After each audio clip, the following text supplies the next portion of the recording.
Meeting has been duly called and notice of the meeting has been posted for the time and manner required by law.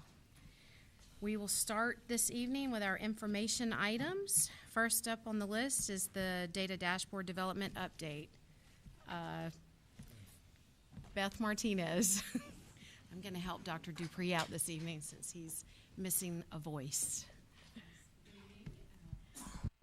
President Tussan, board members, I'd like to give you an update this evening. But we can't hear you.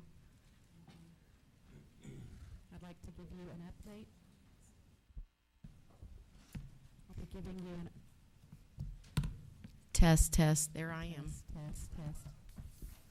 Test. That won't work. Okay, we're on. Thank you.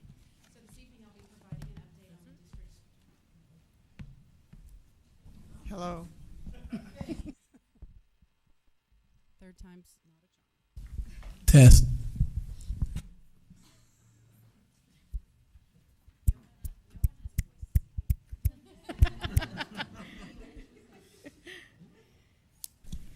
test. My Got husband it. would have found Thank great you. humor in me not being able to speak. So this evening I will be providing an overview for you on the strategic planning dashboard. And our plan and hope was to be able to bring it to you live this evening so that we could really navigate through. But our consultant from the Gibson Consulting firm wanted to be here to ensure that all the technology would work and that there would be no glitches. And so we assured him that instead of going live and having potential issues with the technology and the website, that I would show it to you with some screenshots. So if you'd bear with me, I'll show it to you this evening with some screenshots so that you can see what you'll be able to access when the dashboard goes live following winter break, so that you can see the layers of the strategic plan and the completion in the different areas. So what you'll see when you first open the dashboard is the foundation of our strategic planning, our core beliefs and commitments, and the mission and vision of the district. And if you'll notice down at the bottom, you have the label, mission and vision, because that's the landing page, and then you have scorecard, and that's where you'll click to access the scorecard. And so the first screen that you'll see when you get into the strategic planning dashboard is at the goal level here. But there are many things that you can do from this page. You can go to each specific goal and drill down, and I'm going to give you an example of goal 1 here shortly. But you notice a few things as you look at this. First of all, the key that is at the bottom will not be on the dashboard. That's there for your review purposes this evening. And so you will see that we're color coding similar to a stoplight. Those items that have been accomplished will be color coded in green, and the words under status will accompany each as you drill down into the strategic planning dashboard. Considerable progress will be indicated by a yellow stoplight, some progress by orange, and no progress by red. So kind of at a glance, you can see the different levels of completion as you drill down. So you'll start from the goal 1, or from the goals page, and then you can drill down to any one of these goals to go to the objective level. When you're on this page, you can see the 3 objectives that fall underneath goal 1. And then I'd like to back up. Let me show you at the goal level here. The status is at the aggregate. So this is for all of goal 1. The status of some progress takes into account all of those layers underneath goal 1. So at the aggregate, there's some progress. And then we have days left. So that's days left to accomplish all of the items underneath goal 1 at the aggregate. So it'd be the furthest thing out, let's say, is August the 30th, 2017, for example. Then it would have that as the completion date for goal 1, because that's the last item, the last thing to complete until full completion of goal 1 deliverables. So it just kind of gives you some perspective on how to read this. So we're back to the objective. When you drill down underneath the goals to the objectives, you can see the progress of the entire objective. And remember that underneath the objectives, we have strategy and evidence, or actions and activities. So this is at the aggregate of an example here is objective 1, demonstrating the development of systems that will be used to ensure the delivery of an unbiased, guaranteed, aligned, written, taught, and tested curriculum. You can see that there's considerable progress under that objective. So if you drill down further, and in doing this, what you'll be doing is actually clicking on the objective. And when you click on objective 1 under goal 1, it will take you to the strategies that support that objective. So you'll see then strategy 1, for example, developing a plan for the writing and updating of curriculum and subject content areas, and that there's been considerable progress made toward that strategy.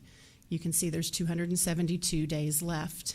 And then one level down further takes you to the evidence level, where you have the deliverable there that for the first one, for example, October of 2016, so no days left. We should be in the green there, and thankfully we are in the green. That has been accomplished, and that was information was presented to you in the Q1 update about that. And then you can see drilling down or going down the chart there, you would see all of the evidence, and it does continue on. It's a little bit longer.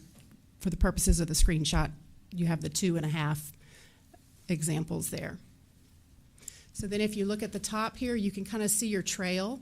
You're in goal 1, objective 1, strategy 1, and then the evidence that supports that.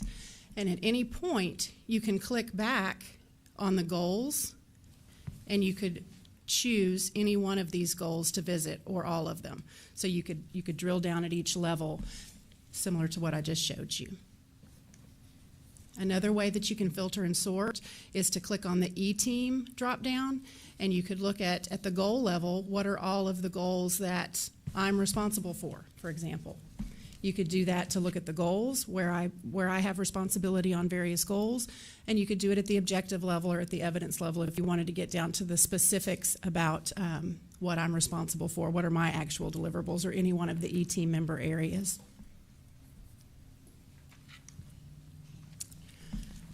So this gives you a glimpse of what you'll get to really access and look into as a live dashboard. Working with Gibson Consultants, they have shared with me that they'll provide opportunities for face-to-face training with board members in small groups so that you can play with different scenarios and different things that you want to see and how to access this dashboard live before going live so that you can access it at any time that you'd like to see the information. We'll be reporting on a quarterly basis and updating on a quarterly basis, so you'll know when the information will change and when you should see progress. This quarter, Q2, ends December 31st. And so once we return from the holidays, staff will be updating the template. We'll upload that to Gibson Consulting, and then they'll populate the dashboard so that you'll be able to see the next round of updated information at that time. Thank you, Mrs. Martinez. Thank you, Mrs. Martinez. We appreciate that presentation. Do we have questions from the trustees? Ms. Helliger? Yes, thank you, Ms. Martinez, for the presentation. Just a couple questions to support the dashboard. One, going back to your indicators, you've got 4 indicators. What's the gauge for those indicators? For example, if you've got progression, considerable progression, is that there? Yes. No, but yeah, okay, so some progress, no progress, considerable progress. What's that? Is it like 25 to 50%? I mean, if you don't have it today, you could let me know what that is. As well as, what are the dependencies that support these statuses? So there should be several key indicators that support that goal in order for us to have that progress. So, I would like to see how that's going to, are we tracking that? And then I want to know also what's the number of KPIs we're actually going to track in this tracker. Okay. All right. I'm going to try to cover all of those questions. I captured, I believe, 3 main questions. Okay.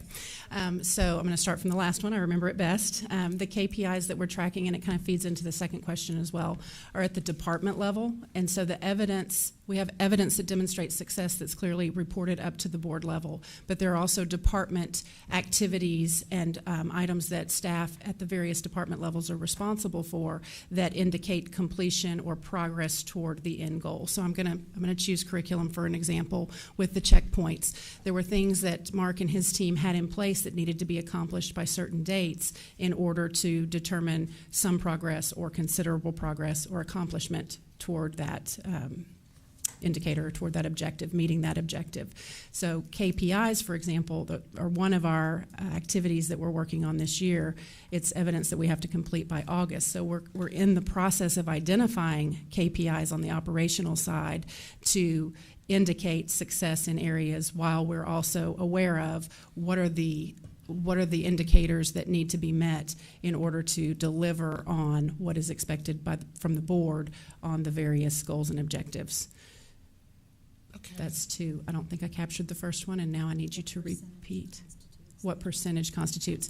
That's one piece that I spoke with Ali at Gibson Consulting on Friday and gave him some calculations to insert into the spreadsheet where that can also be seen. If it would be better to see those percentages as opposed to the words, we can do either or both, percentages, colors, and words. Yeah, because my suggestion would be both. That way we can really see kind of what the progress is, and if you're not meeting progress, you're still in red. Where's the little red? You're still at some progress and your days left is shorter. We would like to understand what are, your key issues or concerns that's preventing you from making considerable progress on that particular task. So if I look at this progress on a regular basis over a span of the year, I guess, of the school year, how do I know that there's not a concern or issue that's just not being addressed? Because all you're showing here is the evidence, right? That you're making progress. You're not showing any of your concerns and your dependencies and issues. So at the department levels, there's a couple of ways that is tracked, and certainly ongoing conversations with staff, but more formal at the quarterly review time. There's a template that most of us are using where we can capture that from the staff that's responsible to indicate if they're on track for meeting deliverables, if they're meeting the metrics that they have at an individual level lined out or documented as milestones that are appropriate for meeting the end deliverable, and then what are those roadblocks or obstacles that are in their way, what's going well, and what needs to be revamped, or what is informing the process to make any changes, so that can be noted at the department level. And I can work with Gibson to see if we can build in possibly a notes area or some way to indicate obstacles that are inhibiting progress. Well, I think her question too was, what are the percentages? Did you say that this was based on percentages? It's based on percentages, but the percentages are associated with the level of completion that's assessed or calculated or reported at the department level. So it's not based on a formula. It's based on what amount of work has been completed in that toward meeting that indicator. Well, and I think the question is, so what are the percentages for each group? Like, is some progress 25%? Oh, yeah. I understand your question. Okay. Sorry. So accomplished is clearly 100%. We're working with 85% to, let me think now, I don't have this in front of me. You can, I think you Let can me get provide it to you us all, later. because we have certain numbers and I'm just on the spot not recalling them, but I will make sure and get that information to you. That answers the first question, and I think the third question is answered. Just want to make sure. So, all I'm thinking from a board's perspective is we have our goals, and each year when you all come to us, you let us know that we've achieved or didn't achieve X, Y, and Z. And I would like to know, as we're moving forward, what those dependencies are to make sure that we make considerable progress on these particular goals. Because, for example, if I have a goal, I raise that flag to say, there's a 7 key points that I deal with, resources, scope, cost, X, Y, and Z. And so I want to know, for example, for goal 5, the reason why we're at, we're in day, so I guess what's missing is we're in day X, Y, and Z, and there's 272 days left.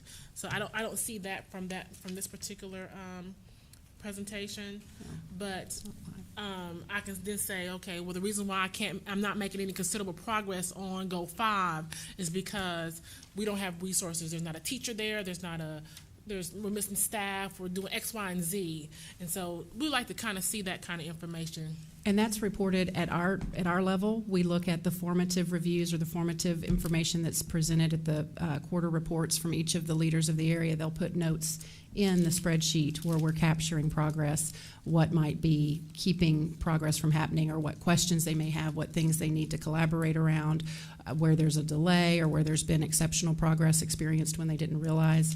But what's reported up into this dashboard at this point, taking your feedback into consideration, we can make those changes, but does not include all of the report outs that we capture as staff. No, I'm not thinking all the, I don't want to get into the, nitty gritty. We are oversight, right? So I'm just looking to see, we just want to make sure, that we understand what the concerns are with these goals. We could take it further. I mean, the other board members might have other input. I'm just one person. There's 6 more. Good feedback. Thank you. Thank you, Ms. Helliger. Mrs. James, did you have questions? Okay, so I'm following what you're saying, and I kind of had similar questions, and I guess just as a point of clarification, I think it depends in this whether we're looking at some type of product that is the evidence of the goal, or if it's some kind of implementation where we're implementing something, or whether we're monitoring the results where the key performance indicators might come in. So that to me was the part that when I looked at this, I thought, okay, well, what are we trying to do here? And maybe that's the piece that has to be, or needs a little bit of clarification. I mean, you can read each individual one, but I guess what I'm trying to bring the ideas together, because what she's saying is, how do we know how far along we are? Well, that kind of depends on what we're trying to do in the broad scope of what we're trying to do, right? Right. And so what this will show you is at each level, these actual deliverables and deadlines, what we are responsible as staff for providing, and how far along the continuum of work we are and how many days are left at the evidence level. That's something that's very specific, and you can look at it at that level and see what is the progress towards that particular deliverable that is in support of the objective and the goal. Okay. I think that I'm just trying to understand how that applies to an implementation. So let's say we have a curriculum that we're trying to implement, or a special program, a special ed program that we have it designed, now we're implementing it. And so that's where I think that where she was going is it's different than if you're producing, a newsletter and we have it 3/4 of the way written. You understand what I'm saying? I do. I'm trying to think of an example where it's implementation and not an actual plan. Right, and we might deliverable. not be there yet, but I'm just mentioning that's where we're headed, hopefully. Yes. So that's another piece to factor in as we're developing this. Yes, very good point. Thank you. Can I add one thing Thank you, that Mrs. was on the James, next yeah. steps that I neglected to say when I was wrapping, and that is that the curriculum audit dashboard is in the early stages. We prioritized to get this one delivered first, and then the work will continue on the curriculum audit dashboard, so that will be one the board will be able to access as well and see progress towards that has already been made, significant progress in to the different recommendations, and then progress as we continue to make those strides with regard to the curriculum audit. Okay, thank you. Mr. Rice? Thank you. Dr. Martinez, my question is, how do we keep track of the academic progress our schools are making, knowing that we have to do that? And is that going to be reflected somehow in this dashboard? That is not, it is not evident in this dashboard. However, it is evident in the work that all departments and the assistant superintendents are doing to support the campuses and their campus improvement planning efforts. And so the campus improvement plans roll up, if you will, into the district improvement plan that we talked about last time at that higher level. So we're monitoring the support that's being given and the interventions that are being provided and the work being done to improve student performance district-wide and at the campus level. And I'm getting the feeling Mark would like to add something to that. I just wanted to add that the data reports that we're given quarterly are also intended to provide that information. So that presentation last time and the one that we'll provide after the second quarter should also be good, strong indicators of academic progress. in the TASE reports, and that's a separate presentation. That's why it's not going to be on the dashboard. Well, the TASE reports are for those particular two schools, but our academic progress reports that we're giving you with the aggregated data from the district level view, as we give those quarterly and as we move towards a data dashboard related to student progress, something we intend to accomplish by the end of the year, that's where we'll be able to see that data on academic progress. Okay. So how many times a year, you'll have to refresh my memory, do you make a formal presentation to the board on student academic progress? Well, after each quarter is After each quarter. is the intent. So So- this year is the first year that we've done that on a quarterly basis. Okay. All right, and that's, so if a state legislator asks me how much time we spend looking at student performance, at least 4 times a year, we're looking at that in depth here at the board level. Yes, sir. All right, thank you. Want to follow up on that, correct me if I'm wrong, but this is, the intent of this is to be a phase 1 of the dashboard, for you guys to put the strategic plan, the goals, the objectives out there for us to have access to, and whomever else you're going to allow access to. But it is the intent to put the student achievement data on a dashboard Yes. in the future. Okay. Yes, and we're correct. working toward that on a very active basis, multiple days, if not every day of every week. So I think that's Mr. Rice's question is, so what is our timeline for getting the student achievement data in the form of a dashboard as you have done with the strategic plan here? Well, currently, we're showing the static reports, and that will continue for the second 9 weeks reporting that will happen following the winter break. This is a collaborative project with IT's support and drive, so I'm going to ask Long to help fill in the gaps there for timeline as we work with them to make those dashboards live. So we are rearranging our resources to make sure that we understand the data that are needed, and then once we do that, our next step is to figure out the interface to actually automatically feed some of the data, so that way we can get a real-time input, and from there we can formulate the dashboard and what it looks like. So what are we thinking? We are hoping to get something We done. won't hold you to it. No, but we are Just- hoping to get something done by the start of this next school year, so that way we Okay. can get something online. So we're Right trying now- to target next school year to Yes, be ma'am. able to, okay, Yes, ma'am. okay. I think, That's including getting external resources if needed. okay. Okay.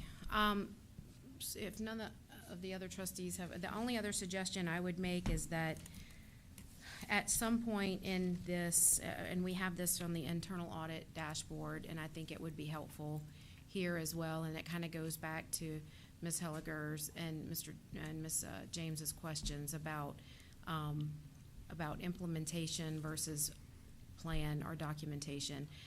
I think it would be helpful if we could click on whether it's the goal or the objective or at some level and be able to pull up the document that's associated with that particular goal or objective. For example, if we have, a curriculum management plan or a software, a technology plan or a facilities plan or whatever current document that's associated with that goal or objective, so that we can see what the plan is, and I'm sure that the objectives would be reflected within that plan, and we could probably easily see what the plan is, what we're looking for from an evidence perspective. Absolutely. So I think that would be helpful. And then if it is an implementation type of goal, it might be helpful not only to click back to the relevant document, but if we have an implementation plan or if we have a timeline or whatever information you guys have provided to us, it would help, I'm sure, refresh our memories as to what we're doing, which we sometimes need from time to time. All right, I will certainly work with them. That's, we upload the audit information in that way, and so I think they could work with us to make that available. Yes, so I think that would be helpful. And then it makes it easy for us to click around without having to email and say, where can I find that? So, Excellent. Thank you. okay. Thank you very much for that. I know we're all excited about getting a dashboard live after winter break for us to test out. So thank you guys for all your work on that. All right, secondly, under information, we have Local Innovation Committee membership. Ms. Martinez, I'm going to assume that's you as well. That's me. And so this evening, I'd like to share with you the members of the committee. We have 30 members that are joining us, and tomorrow night we'll have a District of Innovation Committee meeting. These are very passionate and engaged community members, and so we definitely want to thank the board members for your recommendations. Just as a reminder to the audience, each board member recommended 3 committee members, and the superintendent recommended 9. So we have just a great group of community members who are coming together in their own spare time around a very important issue as they work together to build that local innovation plan. And so I'd like to share with you the members of the committee. Okay. Kristen Adams, who's a Fort Bend ISD teacher. Mandy Antolini, a Fort Bend ISD campus administrator. Walter Benavides, a Fort Bend ISD teacher. Sonal Butcher, a community member. Monique Brown, community member. Stacy Bynes, community member. Dave Chetan, community member. J.J. Clements, community member. Dolores Collins, a Fort Bend ISD campus parent educator. Jill Curtis, community member. Chris Hill from the Fort Bend Education Foundation, a board member. Kathy Hunter, community member. Q. Emmon, community member. Nicole Jackson, Fort Bend ISD teacher. Venetia Johnson, community member. Cynthia Knox, community member. Dee Cook, community member. Allie Lamb, community member. Glenda McCall, Fort Bend ISD teacher. Mark Muscarella, a campus administrator. Jay Neal, University of Houston assistant provost. Chuck Wadula Onyanyemi, a Fort Bend ISD student. Queen Anye Hylam, a Fort Bend ISD student. And Chuck Wadalu is from Marshall, and Queen is from Austin High School. Joe Rodriguez, a district administrator. Michael Schiff, community member. Mike Schofield, community member. Terry Wang, board member for the Fort Bend Education Foundation. Carrie Waschenfelder with the Fort Bend Employee Federation. And Levante Williams, a campus administrator. And that's our group of 30 passionate and engaged community members who are helping to develop, first of all, to research and seek possible innovations and waivers that we might want to put into place to waive statutory requirements and develop that local innovation plan. I have one correction with that name. Did I say it wrong? You said Dave Chetan, right? Yes. It's the other way. I was so focused on saying Chetan Dave is- the way you yeah, taught me. yeah, that's the way, yeah, I'm so yeah, sorry. so Chetan. His first name is Chetan. Chetan and last Dave. name is Dave. Yeah. Okay, thank you for that. Thank you, Mrs. Martinez. We appreciate you reading those for us so that we can hear them. Do we have any questions or comments by the trustees? Okay, that concludes our information items in record time, 30 minutes. So now we are going to convene in closed session under the Texas Open Meetings Act, Chapter 551, and listed sections for the purpose of a private consultation with the board's attorney or any and all subject or matters authorized by law. We are now convened in closed session.